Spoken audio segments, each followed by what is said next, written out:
पिछले 100 साल से दुनिया को एक कहानी सुनाई गई है कि डेमोक्रेसी सबसे बेहतरीन सिस्टम है। डिक्टेटर्स हमेशा बुरे होते हैं और आजादी ही एक कंट्री की कामयाबी का वाहिद रास्ता है। लेकिन हिस्ट्री हमें कुछ और बताती है। इंसानी तारीख की कुछ सबसे बड़ी इकोनॉमिक ट्रांसफॉर्मेशंस किसी इलेक्टेड प्रेसिडेंट के दौर में नहीं आई। ये उन लोगों के हाथों आई जिनके पास मुकम्मल कंट्रोल था। ऐसे लोग जो इलेक्शंस का इंतजार नहीं करते थे, जो अपने मुखालिफिन को कुचल देते थे, क्रिटिक्स को खामोश करा देते थे, अपने लोगों पर जबरदस्ती डिसिप्लिन थोपते थे और कुछ भी करके अपने बर्बाद हुए मुल्कों की तकदीर बदल देते थे। इस वीडियो में हम आपको मिलवाएंगे इंसानी तारीख के 5 सबसे कामयाब डिक्टेटर से, वो जिन्होंने दुनिया की तकरीबन हर डेमोक्रेसी को पीछे छोड़ दिया। इनकी कहानियां बहुत शॉकिंग, ब्रूटल और अनकंफर्टेबल हैं, लेकिन इनके रिजल्ट से इख्तिलाफ करना तकरीबन नामुमकिन है। शुरू करने से पहले मैं ये क्लियर कर देना चाहता हूँ कि ये वीडियो किसी भी तरह से डिक्टेटरशिप के सपोर्ट में नहीं है। यहाँ मकसद सिर्फ ये है कि हिस्ट्री को ईमानदारी से देखा जाए, जो हुआ उसे समझा जाए और लीडरशिप, पावर और तरक्की के बारे में कुछ मुश्किल सवाल पूछे जाएं। पहले डिक्टेटर ने इंसानी तारीख की सबसे तेज इकोनॉमिक ट्रांसफॉर्मेशन की। उसका नाम था पार्क चंग हे और ये वही शख्स है जिसकी वजह से साउथ कोरिया आज इस मकाम पर पहुंचा है। ज्यादातर लोगों को पता ही नहीं कि साउथ कोरिया के पास कभी एक डिक्टेटर भी था और 1961 में उसके आने से पहले साउथ कोरिया दुनिया के सबसे गरीब मुल्कों में से एक था। उसकी जीडीपी पर कैपिटा तकरीबन $150 थी, बिल्कुल गाना जैसी। आज साउथ कोरिया की जीडीपी पर कैपिटा $36,000 से ज्यादा है। ये मुल्क सिर्फ चंद दहाइयों में अफ्रीका जैसे गरीब मुल्कों की लिस्ट से निकलकर यूरोप के अमीर तरीन कंट्रीज की लिस्ट में आ गया। तो आखिर एक इंसान ने ये सब किया कैसे? पार्क मई 1961 में एक मिलिट्री कू के जरिए पावर में आया और उसकी पहली ही मूव बड़ी शॉकिंग थी। उसने साउथ कोरिया के सारे बड़े बिजनेसमैन को गिरफ्तार किया और उन्हें सड़कों पर घुमाया, गले में ऐसी तख्तियां लटकाकर कि जिन पर लिखा था, मैं एक करप्ट सुअर हूँ। फिर उसने उन्हें एक चॉइस दी, या तो इंडस्ट्रीज में इन्वेस्ट करो या फिर अपना सारा पैसा भूल जाओ। उन सब ने इन्वेस्ट करने का ही डिसीजन लिया। पार्क ने बैंक्स को नेशनलाइज कर दिया ताकि पूरा क्रेडिट सिस्टम गवर्नमेंट के कंट्रोल में आ जाए। सस्ते लोन्स उन चुनी हुई कंपनीज को दिए गए जिनके बारे में पार्क को यकीन था कि ये साउथ कोरिया को एक एक्सपोर्ट मशीन बना सकती हैं। वो कंपनीज जिनके नाम आज आप सुनते हैं और जिन्हें आज पूरी दुनिया जानती है, जैसे सैमसंग, होंडाई,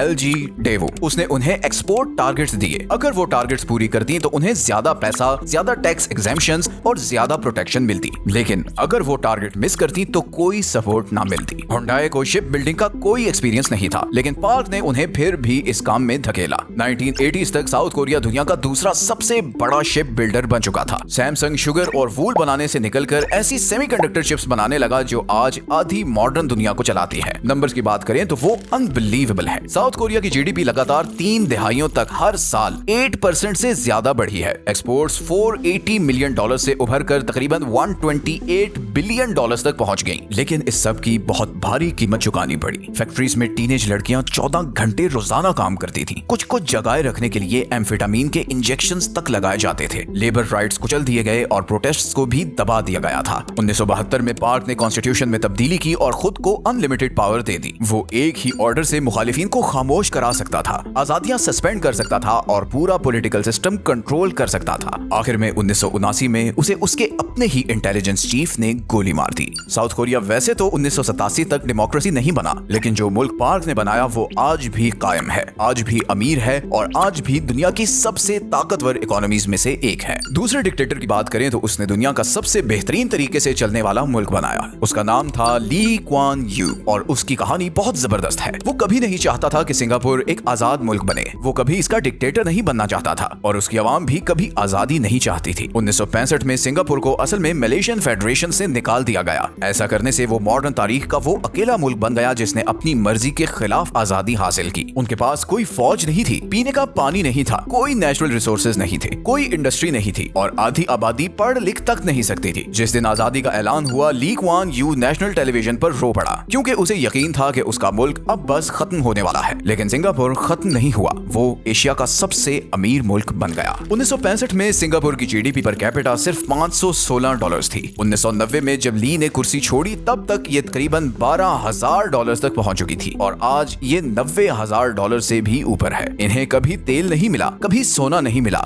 जमीन नहीं मिली, लेकिन फिर भी ली ने रिसोर्सेज के बगैर एक अजीम मुल्क खड़ा कर दिया। लेकिन उसने ये सब किया कैसे? उसने सिंगापुर को बिल्कुल ऐसे चलाया जैसे एक सीईओ किसी कंपनी को चलाता है। उसने इंग्लिश को वर्किंग लैंग्वेज बनाया ताकि फॉरेन इन्वेस्टमेंट आए। उसने एक इकोनॉमिक डेवलपमेंट बोर्ड बनाया जो इंटरनेशनल कंपनीज को लेकर आता और उन्हें मजबूर करता कि वो लोकल वर्कर्स को ट्रेन करें। 2001 तक सिंगापुर की टोटल मैन्युफैक्चर्ड आउटपुट का 75% फॉरेन कंपनी से आता था। वो करप्शन के मामले में भी जीरो टॉलरेंस रखता था। उसने अपने सिविल सर्वेंट्स को बहुत ज्यादा सैलरीज दी क्योंकि वो समझता था कि अगर आप लोगों को इतनी अच्छी तनख्वाह दें तो रिश्वत की कोई वजह नहीं रहती। 1986 में उसका अपना मिनिस्टर ऑफ नेशनल डेवलपमेंट रिश्वत लेते पकड़ा गया और उस मिनिस्टर ने अपनी जान ले ली और ली के नाम एक खत छोड़ा जिसमें उसने अपोलोजाइज किया था क्योंकि वो अच्छी तरह जानता था कि ली उसके साथ क्या करेगा। इंटरेस्टिंग बात यह है कि ली ने ये सब कुछ किसी भी डेमोक्रेटिक सेटअप के बगैर किया। पीपल्स एक्शन पार्टी ने 1959 से सिंगापुर का हर इलेक्शन जीता है। ऑपोजिशन पर केसेस किए गए, उन्हें बैंकरप्ट बनाया गया और खामोश करा दिया गया। ली ने खुद एक दफा कहा था कि between being loved and being feared I have always believed Machiavelli was right. और फिर भी मार्गरेट थैचर और रिचर्ड निक्सन जैसे लीडर्स उसकी स्पीचेस गौर से पढ़ते थे। उसने एक खौफनाक बात साबित कर दी थी कि आप आजादी के बगैर भी दुनिया का एक सबसे कामयाब मुल्क बन सकते हैं। तीसरे डिक्टेटर ने तारीख के किसी भी दूसरे लीडर से ज्यादा इंसानों को गरीबी से बाहर निकाला। उसका नाम था डेंग जियाओपिंग और उसने जो हासिल किया उसे समझना तकरीबन नामुमकिन है। 1978 में जब डेंग ताकत में आया तो चाइना के 88% शहरी इंतहाई गरीबी में रह रहे थे और मुल्क तबाह हो चुका था। माओ जेडोंग के कल्चरल रेवोल्यूशन ने एजुकेशन सिस्टम को मिटा दिया था, लाखों लोगों को मार दिया था और इकोनॉमी को खंडर बना दिया था। खुद डेंग को 2 दफा पार्टी से निकाला गया। उसके बेटे को माओ के रेड गार्ड्स ने तीसरी मंजिल की खिड़की से नीचे फेंक दिया था जिससे वो जिंदगी भर के लिए माजूर हो गया था। डेंग ने 4 साल एक ट्रैक्टर फैक्ट्री में काम किया। फिर माओ मर गया और डेंग खामोशी से वापस आ गया। उसने पब्लिक में माओ की लेगेसी पर क्रिटिसाइज नहीं किया। इसके बजाय वो माओ की पब्लिक में तारीफ करता रहा जबकि बंद दरवाजों के पीछे चुपचाप उसकी पॉलिसीज को खत्म करता रहा। वो एक जुमला बोलता होता था कि सीक ट्रुथ फ्रॉम फैक्ट्स, जो सुनने में एक हार्मलेस सी फिलॉसफी लगता था लेकिन असल में इसका मतलब था कि सिर्फ इसीलिए काम मत करो कि माओ ने कहा था, बल्कि इसलिए करो कि वो करना जरूरी है। फिर एक छोटे से गांव में होने वाले एक छोटे से वाकये ने चाइना को हमेशा के लिए बदल दिया। जियाओ गैंग नाम के एक गांव में 18 किसानों ने एक सीक्रेट कॉन्ट्रैक्ट पर साइन किया जिसमें सारी जमीन को प्राइवेट फैमिली प्लॉट्स में बांट दिया गया। माओ के दौर में ये इल्लीगल था और इस पर उन्हें फांसी तक हो सकती थी, लेकिन सिर्फ कुछ साल पहले आए कहत ने इस गांव के 120 में से 67 लोगों को मार दिया था। तो वो बहुत मजबूर थे और इस कॉन्ट्रैक्ट के नतीजे में अगले ही साल उनकी अनाज की पैदावार पहले से 6 गुना ज्यादा हो गई। जब डेंग ने इसके बारे में सुना तो उन्हें सजाएं देने के बजाय उसने इसे नेशनल पॉलिसी बना दिया। इसका नतीजा इंसानी तारीख की सबसे बड़ी गुर्बत की कमी थी। चाइना का पॉवर्टी रेट 1981 के 88% से गिरकर 2019 तक सिर्फ 2% रह गया। 80 करोड़ से ज्यादा लोग इंतहाई गुर्बत से बाहर निकाले गए and this accounted for 75% of all global poverty reduction during that period. लेकिन डेंग वही शख्स भी था जिसने 1999 में टियानानमेन स्क्वायर में टैंक भेजे जिसमें हजारों स्टूडेंट प्रोटेस्टर्स मारे गए। जो डील उसने चाइनीज अवाम को दी वो बहुत क्लियर थी कि आप अमीर तो बन सकते हैं लेकिन आप आजाद नहीं हो सकते, और यही चीज उसे तारीख के सबसे अनकंफर्टेबल लीडर्स में से एक बनाती है। अगर सवाल डेमोक्रेसी का है तो वो फेल था, अगर सवाल आजादी का है तो वो फेल था, लेकिन अगर सवाल ये है कि क्या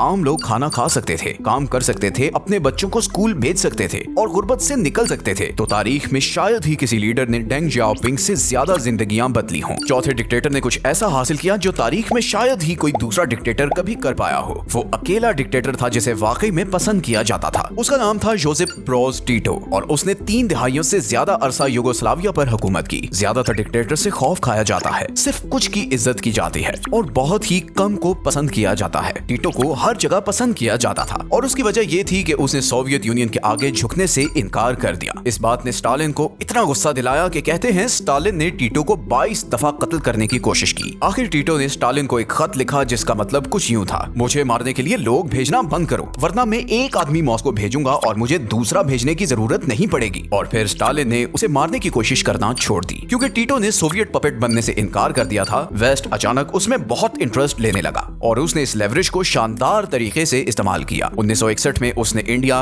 इजिप्ट, इंडोनेशिया और गाना के लीडर्स के साथ मिलकर एक चीज की बुनियाद रखी जिसे नॉन अलाइंड मूवमेंट कहा जाता था। आइडिया सिंपल था, नए आजाद होने वाली कंट्रीज को कोल्ड वॉर में किसी एक तरफ नहीं होना चाहिए। ये स्ट्रेटेजी काम कर गई क्योंकि अपने पीक पर नॉन अलाइंड मूवमेंट के 120 से ज्यादा मेंबर स्टेट्स थे। टीटो एक छोटे से बल्कन मुल्क की लीडरशिप से निकलकर आधी डेवलपिंग कंट्रीज का रिप्रेजेंटेटिव बन गया। जब 1980 में टीटो मरा तो कुछ ऐसा हुआ जो ना इससे पहले कभी हुआ था और ना इसके बाद हुआ। उसके जनाजे में यूएन के 154 में से 128 मेंबर स्टेट्स के डेलीगेशन शरीक हुए। किसी लीडर ने, चाहे वो डेमोक्रेटिक हो या अथॉरिटेरियन, कभी इतने सारे वर्ल्ड लीडर्स को एक ही सेरेमनी में इकट्ठा नहीं किया। लेकिन उसकी मौत के सिर्फ 11 साल के अंदर यूगोस्लाविया वर्ल्ड वॉर 2 के बाद के सबसे खूनख्वार यूरोपियन कॉन्फ्लिक्ट का शिकार हो गया। तकरीबन 1,30,000 लोग मारे गए, 20 लाख से ज्यादा लोग रेफ्यूजी बन गए। टीटो ने जो कुछ भी जोड़ कर रखा था वो उसके जाते ही बिखर गया। इस लिस्ट का आखिरी लीडर बाकी सबसे मुख्तलिफ है क्योंकि ये अकेला ऐसा लीडर है जो आज भी ताकत में है और उसका राइज मॉडर्न तारीख के एक सबसे तारीख लम्हे में शुरू हुआ। उसका नाम है पॉल कगामे। 1994 में रवांडा दुनिया के सबसे खतरनाक जेनोसाइड्स में से एक में बिखर गया। सिर्फ 100 दिनों में तकरीबन 10 लाख लोग मारे गए। बहुत से लोग किसी बाहर की फौज के हाथों नहीं मारे गए बल्कि अपने ही पड़ोसियों के हाथों, छुरियों, डंडों और खेती के औजारों से मारे गए। लेकिन ये वायलेंस बगैर किसी वजह के नहीं था। कई दिहाइयों पहले बेल्जियन कॉलोनिस्ट्स ने रवांडन्स को 2 ग्रुप्स में बांट दिया था, हुतू और टुट्सी। ये आइडेंटिटीज नेशनल आईडी कार्ड्स पर लिखी जाती थी जिससे ये सोशल डिवीजन एक परमानेंट लेबल बन गई थी। और 1994 में वही आईडी कार्ड्स एक मौत का परवाना बन गए। चेक पोस्ट्स पर हथियार बंद आदमी लोगों को रोकते, उनके कार्ड चेक करते और चंद सेकंडों में फैसला कर लेते कि वो जिएंगे या मरेंगे। पॉल किसी पावरफुल फैमिली में पैदा नहीं हुआ था। वो एक टुट्सी रेफ्यूजी था जिसे बचपन में रवांडा से निकाल दिया गया था और जो 2 साल की उम्र से एक युगांडन रेफ्यूजी कैंप में बड़ा हुआ था। लेकिन 1994 में वो एक बागी फौज के साथ रवांडा वापस आया और जेनोसाइड को खत्म करने में मदद की। लेकिन रवांडा अब पहले जैसा नहीं था। वो अब सिर्फ गरीब नहीं था, वो टूट चुका था। लाइफ एक्सपेक्टेंसी गिरकर सिर्फ 28 साल रह गई थी। इकोनॉमी तकरीबन आधी रह गई थी। लोगों के दरमियान ट्रस्ट खत्म हो चुका था। फैमिलीज तबाह हो चुकी थी। पड़ोसियों ने पड़ोसियों को कत्ल किया था। पूरा मुल्क एक ऐसे ट्रॉमा के साथ जी रहा था जिसे कोई आम गवर्नमेंट आसानी से ठीक नहीं कर सकती थी। तो कगामे की पहली मूव थी तो सिंबॉलिक बट थी पावरफुल। सरकारी कागजात पर अब कोई हुतू टुट्सी नहीं था। वो लेबल जो कभी तय करते थे कि कौन जिएगा और कौन मरेगा, उन्हें सरकारी डॉक्यूमेंट से ही निकाल दिया गया। फिर कगामे ने एक ही मॉडल को जहन में रखकर रवांडा को दोबारा बनाना शुरू किया और वो था सिंगापुर मॉडल। उसने ली क्वान यू के सिस्टम को गौर से पढ़ा। स्ट्रॉन्ग गवर्नेंस, साफ सुथरी सड़कें, सख्त डिसिप्लिन, कम करप्शन, तेज बिजनेस ग्रोथ, पॉलिटिकल फ्रीडम से पहले नेशनल यूनिटी। और फिर रवांडा तेजी से बदला। उसने एक वन स्टॉप गवर्नमेंट ऑफिस बनाया जहां एक नया बिजनेस सिर्फ चंद घंटों में रजिस्टर हो सकता था। उसने करप्शन पर सख्ती से हाथ डाला और रवांडा को अफ्रीका के सबसे कम करप्ट मुल्कों में से एक बना दिया। कई साल तक इकोनॉमी तकरीबन 7 से 8% पर ईयर बढ़ी। लाइफ एक्सपेक्टेंसी 28 से बढ़कर तकरीबन 70 हो गई। किगाली जो कभी मौत और केओस से घिरा हुआ था, अफ्रीका के सबसे साफ शहरों में से एक बन गया। लेकिन इस कामयाबी का एक तारीख पहलू भी था। कगामे एक आम डेमोक्रेटिक लीडर की तरह इलेक्शंस नहीं जीता। वो 93%, 95% और यहाँ तक कि 99% जैसे नंबर से जीतता था। क्रिटिक्स कहते हैं कि मुखालिफिन को खामोश करा दिया गया। जर्नलिस्ट डरे हुए हैं। पॉलिटिकल स्पेस को सख्ती से कंट्रोल किया जाता है। इंटरनेशनल वॉच डॉग्स अक्सर रवांडा को फ्री डेमोक्रेसी के बजाय अथॉरिटेरियन स्टेट के ज्यादा करीब रखते हैं और यही चीज कगामे को इतना कॉम्प्लिकेटेड बनाती है। इस लिस्ट में किसी ने भी इतनी बुरी हालत में मुल्क नहीं संभाला। रवांडा में वाकई में लोग सड़कों पर एक दूसरे को चीर फाड़ रहे थे और उस राख से कगामे ने जो मुल्क बनाया वो अनबिलीवेबल है। तो 5 dictators, 5 different countries, 5 different categories of success. Park चंग ही ने तारीख की सबसे तेज इकोनॉमिक ट्रांसफॉर्मेशन बनाई। ली क्वान यू ने एक बर्बाद हुए आइलैंड को दुनिया का सबसे बेहतरीन तरीके से चलने वाला मुल्क बना दिया। डेंग जियाओपिंग ने आज तक के किसी भी लीडर से ज्यादा इंसानों को गुर्बत से निकाला। रोज टीटो मॉडर्न दौर का सबसे ज्यादा पसंद किया जाने वाला डिक्टेटर बन गया और पॉल कगामे ने एक जेनोसाइड को रोका और जलती हुई राख से एक नया मुल्क दोबारा बनाया। तकलीफ दे सच ये है कि हिस्ट्री हमेशा आजादी को फेवर नहीं देती। कभी कभी ये फोकस, डिसिप्लिन और टोटल कंट्रोल को ज्यादा फेवर देती है। तो असल सवाल ये नहीं कि लोग अच्छे थे या बुरे। असल सवाल ये है कि क्या सिर्फ डेमोक्रेसी वाकई काफी है कि वो इस दुनिया को वो फ्यूचर दे सके जिसकी इसे जरूरत है।